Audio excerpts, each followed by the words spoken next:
Hello welcome everyone, welcome to my new video.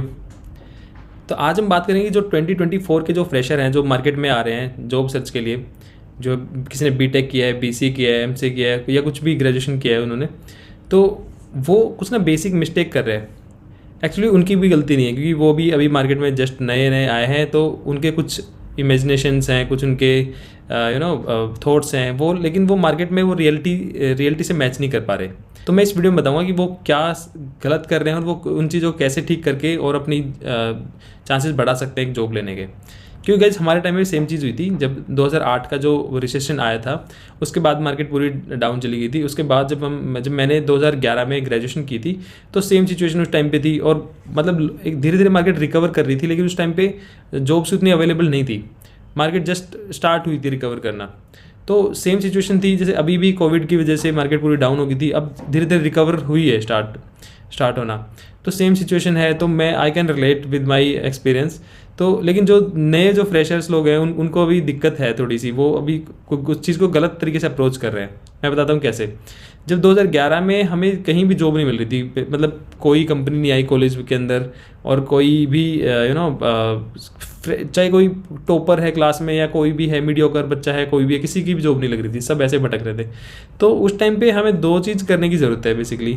एक जो freshers होते हैं, जैसे अभी मैंने फ्रेशर से बात की है, जो नए फ्रेशर्स हैं 2024 के जो फ्रेशर्स हैं, उनकी क्या है, कुछ एक्सपेक्टेशन होती है कि मेरे को इतनी सैलरी चाहिए। जैसे वो उन्होंने लास्ट ईयर देखा था, लास्ट ईयर इतना ज़्यादा बूम पे था मार्केट, उन्होंने देखा था फ्रेशर्स को 10 लाख मिल रहे हैं, किसी को 15 भी मिल रहे हैं, किसी को 12 मिल रहे हैं, किसी को 7.5 मिल रहा है, कुछ भी मिल रहा है। तो उन्होंने एक बेंचमार्क सेटअप कर लिया कि इतनी तो मुझे सैलरी मिलनी ही चाहिए, इतना तो मैं डिजर्व करता हूँ। ठीक है, तो अभी से मैंने कुछ लोगों से बात की, तो मैंने उनसे पूछा minimum salary what minimum salary you expect and you will accept. तो उन्होंने बोला कि 7.5 तो मिनिमम होनी चाहिए, क्योंकि लास्ट ईयर भी इतना हुआ था, मेरे फ्रेंड का इतना हुआ था, ये वो इस तरह। तो उनका एक सेट है कि मेरे को इतनी चाहिए। लेकिन उनको ये नहीं पता कि लास्ट ईयर से और जो अभी जो मार्केट सिचुएशन है टोटली डिफरेंट हो चुकी है, बिल्कुल ही अपसाइड डाउन हो चुकी है सिचुएशन, बिल्कुल ही मार्केट में जॉब्स भी नहीं है। और अभी वट वी से like beggars can't be choosers. तो उनको एक चीज़ समझनी चाहिए कि उनको एक हम्बल स्टार्ट करनी चाहिए उनको, और इस चीज़ के पीछे नहीं भागना चाहिए कि इतना पैकेज ही मिलेगा तो ही मैं ज्वाइन करूँगा। जिसमें देखा कि जो बड़ी बड़ी कंपनी है वो सारी ले ऑफ कर रही है, वो बल्क में ले ऑफ कर रही हैं। और तो आप खुद बताओ, जो मीडियोकर कंपनी है या कोई स्टार्टअप है, तो उनके पास पैसे कहाँ से होंगे, है ना। तो वो ऑब्वियसली अवॉइड करेंगे कि, तो आप वो एक्सपेक्ट नहीं कर सकते जो सैलरी वो पहले देते थे वही सैलरी आप देंगे इस बार भी। तो आपको जो भी फ्रेशर्स हैं उनको मैं एड्रेस करता हूँ कि मतलब आपको ना एक सोचना पड़ेगा कि सब लोग बिजनेस रन कर रहे हैं और सबको अपना बेनिफिट चाहिए उसमें, ठीक है, सबको अपना प्रॉफिट निकालना है। तो जब मार्केट में प्रोजेक्ट्स ही नहीं है, सब कुछ नहीं है, तो वो इतनी सैलरी दे के कैसे सर्वाइव करेंगे मार्केट में। तो आपको रेडी रहना चाहिए कम सैलरी में। कम सैलरी का मतलब मैं आपको बताता हूँ, जब मैंने स्टार्ट की थी सैलरी, जब मेरी जॉब स्टार्ट हुई थी 2011 में, तो मेरी फर्स्ट सैलरी थी 7500, 7500 रुपये थी पहली सैलरी। और उस टाइम पे जॉब ही नहीं थी बिल्कुल भी, तो जो भी मिल रही थी हमने ले ली, और बस वो भी मुश्किल से मिली थी उस टाइम पे। तो वो लेने के बाद 7500 से स्टार्ट हुआ, लेकिन कुछ साल के बाद ही I was negotiating for 20 lakhs। ठीक है, तो आप ये समझ सकते हैं कि जब मार्केट अच्छा होगा तब आपका और हाँ, मैं एक चीज़ बताना चाहूँगा, जब 7500 मुझे मिल रही थी तो मैंने नेगोशिएट की थी कि यार मेरे 10,000 रुपये पर मंथ तो कर दो। तो उन्होंने बोला नहीं, अभी इतनी ही है, अगर आपको करनी है तो करो, नहीं तो मत करो, ठीक है, उतना ही देंगे हम। लेकिन कुछ साल के बाद जब मैं किसी दूसरी कंपनी में गया, कुछ थोड़ा सा एक्सपीरियंस होने के बाद, तो मैंने वो दूसरी कंपनी में मांगा 20 लाख, क्योंकि ऑब्वियसली मेरी करंट कंपनी में थोड़ी बढ़ चुकी थी, तो मैंने एक जंप मांगा 20 लाख, क्योंकि मेरे को नॉलेज भी हो चुकी थी। तो 20 लाख मांगने के बाद उन्होंने मेरे से पूछा कि हाँ, आप 20 लाख क्यों मांग रहे हो। तो मैंने बोला कि because I think I deserve that much, और मार्केट रेट के हिसाब से ये ठीक है, मार्केट में मिल रहा है इतना, तो मैं मांग रहा हूँ। तो वो बोले ओके ठीक है, तो इंटरव्यू क्लियर होने के बाद बात करते हैं। तो इंटरव्यू क्लियर हुआ और उन्होंने मेरे को वो ऑफ़र किया 20 लाख रुपए भी कुछ साल के बाद। तो मेरे कहने का मतलब ये है कि आप ये चक्कर में मत पड़ो कि इतनी सैलरी मिलेगी तो ही मैं ज्वाइन करूँगा, क्योंकि मार्केट देखो आईटी में तो सैलरी का कोई लिमिट नहीं है। फ्रेशर को किसी को 5 लाख मिल जाएगी, किसी को 15 लाख मिल जाएगी, ठीक है, कोई ऐसा बेंचमार्क नहीं है। ऐसे ही ओवर इन्फ्लेटेड मार्केट है सैलरी वाइज, ठीक है। तो इसमें जिसको जितना मिलता है वो ले लेता है। लेकिन अभी जो सिचुएशन है उसमें आपको एक स्टार्ट करने की ज़रूरत है, और उसके बाद आप धीरे धीरे बढ़ सकते हैं, और सैलरी आप एक दो स्विच मारोगे तो आपकी बढ़ जाएगी, कोई दिक्कत नहीं आएगी वो। और एक लेवल के बाद आप जितने भी फ्रेंड्स होंगे ना, वो सब लोग सेम लेवल पे ऑलमोस्ट होंगे, थोड़ा बहुत ऊपर नीचे होगा, कोई वो आपको टेंशन लेने की ज़रूरत नहीं है। तो आई थिंक आपको अभी सैलरी वाइज नेगोशिएबल होना चाहिए, और एक थोड़ा फ्लेक्सिबिलिटी रखनी चाहिए सैलरी के मामले में आपको, ठीक है। तो ये जो अभी थोड़ा जो रिजिड हो रहे हैं ना, वो उनको टाइम एक्चुअली टाइम उनको फ्लेक्सिबल कर देगा, क्योंकि स्टार्टिंग में सब लोग आते हैं ना कि नहीं, सब एक्सपेक्ट करते हैं कि इतना तो मुझे मिलना ही चाहिए, ठीक है। लेकिन उसके बाद जब टाइम जब निकलता जाता है, जब उनको लगता है कि नहीं यार, अगर मैं 7 लाख मांग रहा हूँ ना, तो मैं 5 पे भी आ जाऊँगा, चलो। पर वो 5 पे आते आते जब वो और टाइम निकल जाएगा ना, तब आपको लगेगा यार टाइम तो निकलता जा रहा है, मेरा पूरा साल ख़राब हो गया, नेक्स्ट ईयर नए फ्रेशर्स आ जाएंगे मार्केट में, आने वाले हैं, तब आप बोलोगे यार मेरे को बस सिर्फ जॉब चाहिए। तो इट्स बेटर कि आप स्टार्टिंग से ही कर लो, 1 साल के बाद आप अगर स्विच भी करोगे तब भी आप अच्छा पैकेज ले लोगे। तो आई थिंक ये मेरा एक्सपीरियंस मैं आपको बता रहा हूँ कि आपको स्टार्ट कर लेना चाहिए कम सैलरी में भी, और सैलरी के लिए अभी आपको टेंशन नहीं लेनी चाहिए, ठीक है। क्योंकि अभी आप पे कोई रिस्पॉन्सिबिलिटी नहीं है कि आपके बच्चे हैं या आपको कोई मतलब कोई ज़्यादा घर चलाना है, ऐसा कुछ नहीं है। तो आप जस्ट स्टार्ट करो और सैलरी आपके टाइम के हिसाब से बढ़ जाएगी, ठीक है। और नेक्स्ट पॉइंट है कि एक जो फ्रेशर्स हैं ना, वो अपनी प्रोफाइल को लेके बड़े रिजिड होते हैं। उन्होंने एक्चुअली अपने बीटेक में या जिसमें भी उन्होंने पढ़ाई की होती है कि मैंने जावा की है, मैंने जावास्क्रिप्ट की है, मैंने HTML किया है, या किसी ने कुछ भी किया है, डेवऑप्स किया है, कुछ भी, तो उनको लगता है कि हम ये ही हैं, हम ये सॉफ्टवेयर डेवलपर बनेंगे, हम ये बनेंगे, हम मतलब इसी लैंग्वेज में काम करेंगे। लेकिन एक्चुअली क्या होता है, जब आप मार्केट ख़राब आती है ना, तो आपको सिर्फ एक कंपनी में घुसना होता है बेसिकली, ठीक है। क्योंकि इंटरनली आप कभी भी स्विच कर सकते हो कोई भी प्रोफाइल में। अगर मैं जैसे अगर आप एज ए फ्रेशर अगर आप किसी कंपनी में डायरेक्टली इंटरव्यू देने जाओगे, तो कम चांसेस है कि आपको वहाँ पे वो अपॉर्चुनिटी मिल जाए, ठीक है। जैसे आप अगर डेवलपर हो जावा में और आप मूव करना चाहते हो फ्रंट एंड में, तो बहुत कम चांस है कि आप वहाँ पे बाहर जल्दी से क्लियर कर पाओगे इंटरव्यू, क्योंकि वो पूरा उसके हिसाब से पूछेंगे। लेकिन अगर आप इंटरनली मूव करोगे तो बहुत इजी होता है उसमें।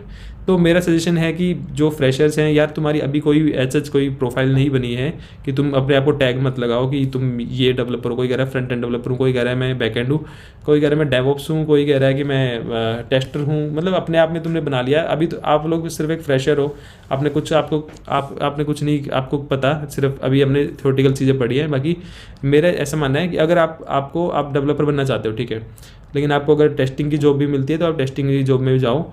और इंटरनली 1 साल के बाद 6 महीने के बाद जो आपकी टीम है, बेसिकली क्या होता है, जब टीम में जब हम काम करते हैं तो सब लोग मिलके काम करते हैं, एक टीम बनती है। जब एक प्रोजेक्ट पे अगर हम काम करते हैं तो उसमें एक टीम का कॉम्बिनेशन बनता है। उसमें फ्रंट एंड डेवलपर भी होगा, बैक एंड भी होगा, उसमें अपना अब डेवऑप्स की टीम भी इन्वॉल्व होगी, और उसमें टेस्टर भी होगा, और उसमें प्रोजेक्ट मैनेजर भी होगा, ठीक है, और उसमें बिजनेस एनालिस्ट भी होगा। तो ये सब लोग मिलकर ही एक टीम बनाते हैं एक प्रोजेक्ट पे, एक कॉमन टारगेट, एक कॉमन ऑब्जेक्टिव पे काम कर रहे होते हैं सब लोग। तो जस्ट अज्यूम कि you are in a project, okay, as a tester. अगर उस टीम में आप एज ए टेस्टर काम कर रहे हो, ठीक है, और टेस्टर में जैसे आपको डेवलपर बनना है, ठीक है, आपने जस्ट ज्वाइन कर लिया एज ए फ्रेशर, और आपको एक प्रोजेक्ट असाइन हो गया और आप उस प्रोजेक्ट में एज ए टेस्टर हो, ठीक है। तो ऑब्वियसली जब उस प्रोजेक्ट में हायरिंग होगी या कुछ भी ओपनिंग निकलेगी, तो उस प्रोजेक्ट में जो मैनेजर होगा वो वहाँ का, उसको पता होगा कि हायरिंग उसमें होने वाली है। तो आपको नॉलेज है, मान लो आप फ्रंट एंड डेवलपर बनना चाहते हो या बैक एंड बनना चाहते हो, तो आपको नॉलेज है उस चीज़ की, ठीक है। तो आप मैनेजर को बोल दो कि यार मेरे को जब भी इसमें अपॉर्चुनिटी मिले तो मेरे को इस वाली प्रोफाइल मूव करना है, बस सिंपल। तो ऐसे कोई दिक्कत नहीं है। साथ में आप HR को बोल दो कि यार अगर आप ये ओपनिंग निकलती है तो मैं आई वांट टू स्विच और मैं डेवलपर बनना चाहता हूँ, तो मेरे को आप कंसिडर कर लेना। तो इंटरनली टीम में ही आपको हायरिंग हो जाएगी। आपको या तो 2 चीज़ होगी, या तो आपको डायरेक्टली एक दूसरा रोल मिल जाएगा डेवलपर वाला, या फिर वो ये करेंगे ठीक है आप अभी सीख रहे हो तो ठीक है, आपको हम एक शैडो प्रोफाइल दे देंगे, और वो आप एक किसी दूसरे बंदे के साथ शैडो में काम करोगे। जैसे आपकी टीम में कोई आपको मान लो बैकएंड डेवलपर बनना है, तो आपकी टीम में कोई बैकएंड जो भी बैकएंड डेवलपर होगा उसके साथ आपको अलाइन कर देंगे, भाई तो आप अपना टेस्टिंग काम तो करने के बाद और इसके टिकट्स भी देखते रहो और इसके साथ काम करो। ये वो आपको छोटे छोटे काम दे देंगे, हेल्प करवाता रहेगा आपको, और आप धीरे धीरे उसके साथ में सीख जाओगे एज ए शैडो डेवलपर। तो ये सबसे बेस्ट अप्रोच है। तो आप अभी फ्रेशर हो तो अपने आप को टैग मत करो कि मेरी प्रोफाइल यही है और मैं यही बन चुका हूँ। आप अभी कुछ नहीं बने हो, आप अभी फ्यूचर में बनोगे, ठीक है। प्रोफाइल आपकी चेंज होती रहेगी। जैसे मैंने as a back end developer start किया था, फिर मैं टाइम के हिसाब से फ्रंट एंड डेवलपर बन गया, तो आप और लेकिन अभी मैं फुल स्टैक डेवलपर हूँ। तो ये चीज़ें चलती रहती हैं बेसिकली। तो कंपनी है वो अपने बेनिफिट के लिए आपको डिफरेंट रोल देती रहेगी और आपको भी वो रोल एक्सेप्ट करने होंगे, ठीक है। तो मेरे हिसाब से अभी जो मार्केट सिचुएशन है उसके हिसाब से आपको एक कंपनी में घुसना बहुत ज़रूरी है। तो आप कंपनी में घुसो पहले, अभी आप ये वेट मत करो कि मैं ये ही प्रोफाइल होगी तभी जाऊँगा या फिर मैं इतनी सैलरी मिलेगी तभी जाऊँगा। You should be open for all the opportunities those are there in the market right now, ठीक है। तो आपको उन सब पे आपको एक जस्ट ग्रैब करके एक कंपनी में जाना है और कंपनी से अभी आप फ्रेशर हो तो कंपनी में जाके आप बहुत चीज़ें लर्न करोगे, प्रोफेशनलिज्म लर्न करोगे। बाहर बैठ के आपका उल्टा दिमाग चलेगा कि यार मैं क्या करूँ, फिर आप किसी गवर्नमेंट जॉब की तैयारी करोगे, वहाँ पे 3-4 साल वेस्ट करोगे, उसका कुछ फ़ायदा नहीं होगा। या कुछ लोग हायर स्टडीज़ के लिए चले जाते हैं एज ए एस्केप रूट। तो आपको भी ओपन रखना है अपने आप को इन डिफरेंट प्रोफाइल्स के लिए और डिफरेंट सैलरी पैकेज के लिए भी, ठीक है। तो मेन आपका गोल होना चाहिए कंपनी में जाना, वहाँ पे आप सीखेंगे बहुत सब और वहाँ पे आप धीरे धीरे ग्रो करेंगे सैलरी वाइज भी और आप एज ए प्रोफेशनल भी ग्रो करेंगे। तो बाहर बैठने से कुछ नहीं होगा, आप जस्ट ज्वाइन करिए। आप अपनी जो सर्चिंग है, जो जॉब हंटिंग है, उसको थोड़ा वाइड करो, उसको फिल्टर थोड़े कम करो वहाँ पे और जस्ट एक कंपनी में आप जाने की कोशिश करो। वहाँ पे आपको डिफरेंट अपने आप ही रास्ते दिखने लग जाएंगे। वहाँ पे आपकी एक नेटवर्किंग बनेगी डिफरेंट लोगों से, वो आपको खुद ही सजेशन करने लग जाएंगे और वहाँ पे आप खुद ही डिफरेंट प्रोफाइल में जा सकते हो इजीली। और अगर आप वैल्यूएबल डेवलपर बन जाओगे या वैल्यूएबल एक प्रोफेशनल बन जाओगे तो आपको सैलरी भी उसके अकॉर्डिंग मिल जाएगी। वो कंपनी नहीं देगी तो कोई दूसरी कंपनी दे देगी आपको, तो ये कोई इशू नहीं है। बट आई वुड सजेस्ट कि आप जस्ट स्टार्ट करिए और अपनी थोड़ी फिल्टर कम करिए जॉब हंटिंग में और just you should focus entering some company first and then you can do whatever you want to do in your career. Okay, so thank you for this. And अगर आपको video अच्छा लगा तो please like करिए और मेरे channel को subscribe करिए। बहुत सारी चीज़ें आएंगी अभी कॉर्पोरेट से रिलेटेड इस चैनल पे। Thank you so much, will see you in my next video. Bye.